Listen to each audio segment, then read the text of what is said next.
In 2021, the U.S. Department of Agriculture and other partners created a pilot program that has had significant benefits for Wyoming's big game migrations.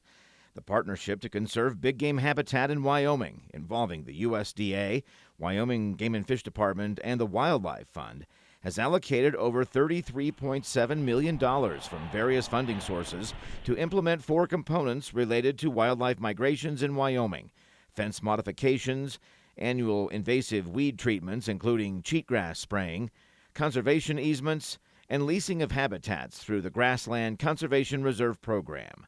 5 priority areas were identified in Wyoming: the Sublette, Baggs, and Platte Valley mule deer migration corridors, the Wind River Indian Reservation area, and the Absaroka Front near Cody.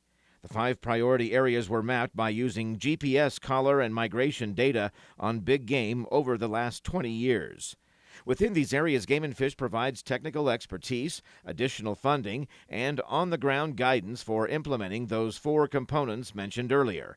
The additional funding includes federal dollars from the National Fish and Wildlife Foundation, the Wyoming Game and Fish Commission, and over $1.5 million in private donations to the Wyldlife Fund, which allowed hiring of personnel to connect producers and tribal partners with the federal dollars, as well as implement on-the-ground wildlife projects.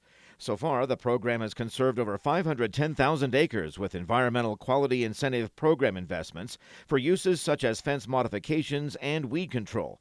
Also, 20 conservation easements covering over 29,000 acres of working lands now ensure open space for migrating wildlife, and a 30% increase in Grassland Conservation Reserve Program participation in the state. This is Ray Hageman with the Wyoming Game and Fish Department.